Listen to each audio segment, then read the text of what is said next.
Oi, pessoal. Professor Yudi aqui mais uma vez, agora para o exercício 3, né? Pessoal do primeiro ano aí, aula 7 e 8, né? Agora que você já tentou fazer o exercício, pensou com calma, né? Principalmente o item B aí, você tem que tomar bastante cuidado, né? Então, vamos agora para a resolução. Presta atenção aí, olha só. Então, primeiro, né, o enunciado aí tem 3 itens, itens A, B e C, né? Item A. Quantos pares U e V de números reais existem, tais que U vezes V igual a 1? Então, queremos que o produto entre esses dois números reais, U e V, seja 1. Quantos pares existem? Aí você pode tentar, né? Por exemplo, Yudi, se eu substituir o U por 2, substituindo-se o U por 2, eu consigo achar o V. Né? Ou o contrário, se eu falo assim, pessoal, ó, descobri, né? Não falar para ninguém, o V vale 7. Aí vocês, legal, se o V vale 7, substituir V por 7, você consegue isolar e achar o U. Né? Ou seja, para cada número que a gente atribui para U, a gente consegue achar o V. Né? Então, resposta, existem infinitos pares. Por exemplo, 2,5, né? Então, se U vale 2 e o V vale meio, 2 vezes meio dá 1. Outro exemplo aqui, olha só, 5 e 0,2, né? Então, 5 vezes 0,2 dá 1. E se o primeiro número vale A, né? Se esse aqui vale A, o segundo vale 1 sobre A, né? A vezes 1 sobre A dá 1. Né? Ou seja, se aqui vale A, ó, divide ambos os membros por A, o V dá 1 sobre A. Com essa condição, né? O A não pode ser 0, né? Por causa do mandamento lá, não dividirás por 0. Né? Então, tá aí. Então, existem infinitos. No item B, existem quantos números reais U e V não nulos, tais que o produto dá 0? Eu quero achar dois números não nulos, ou seja, diferentes de 0, tal que o produto dê 0. Por exemplo, se o U vale 7, 7 vezes que número não nulo dá 0? Impossível, né? Só pode ser 7. Conclusão, olha só, não existem, né, números reais. Pois, se a gente leva em conta dois casos, olha só, o primeiro caso, vamos supor que U é diferente de 0. Se U é diferente de 0, eu posso dividir ambos os membros por U. Agora, se o U fosse 0, eu não poderia dividir por U, hein? Porque seria divisão por 0. Mas se U é diferente de 0, eu divido ambos os membros por U, a gente encontra que V é igual a 0. Então, se U não é 0, o V é 0. E vice-versa, ou seja, se V não é 0, é o U que é 0. Então, quando um dos dois não é 0, o outro é 0. Conclusão, então, necessariamente, se o produto desses dois carinhas dá 0, um deles é o 0. Então, não existem números, ambos não nulos, tais que o produto dá 0. Quando o produto dá 0, e só para o 0, hein? Um dos dois é 0. Notem que aqui em cima, ó, deixa eu iluminar aqui, ó, isso tudo aqui, ó, aqui em cima, se o produto dá 1, não dá para garantir que um deles é 1. Inclusive, né, tem infinitas possibilidades. Agora, se o produto deu 0, um dos dois é 0. E, na verdade, esses itens A e B são uma preparação para o item C. Olha só.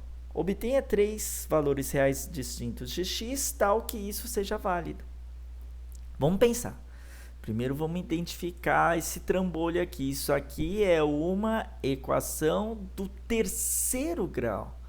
Se é uma equação do terceiro grau, puxa vida, não sei fórmula resolutiva, né? E tinha uma fórmula para o segundo grau, inclusive, também, né? Que é a famosa fórmula de Bhaskara, que a gente vai revisar depois, né? O nosso próximo item, inclusive, né?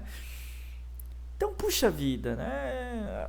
Não sei aqui, né? Valores tais que isso aqui não tem fórmula.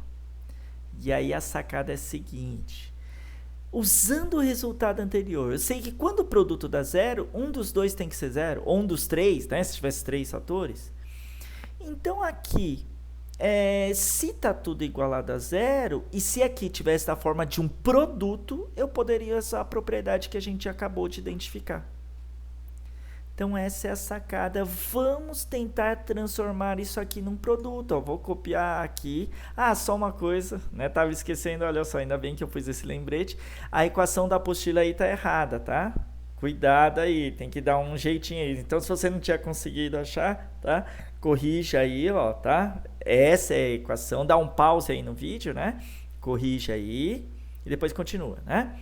Então, vou copiar aqui a equação, ó, x ao cubo, menos 2x², menos 9x mais 18, e vamos transformar em um produto para a gente usar a propriedade. E aí, como tem 4 parcelas, isso indica a técnica da fatoração por grupinhos, por agrupamento. Agrupa os 2 primeiros, agrupa os 2 últimos. Usando a técnica do agrupamento, ó, notem que aqui tem x² como fator comum, e aqui tem menos 9 como fator comum.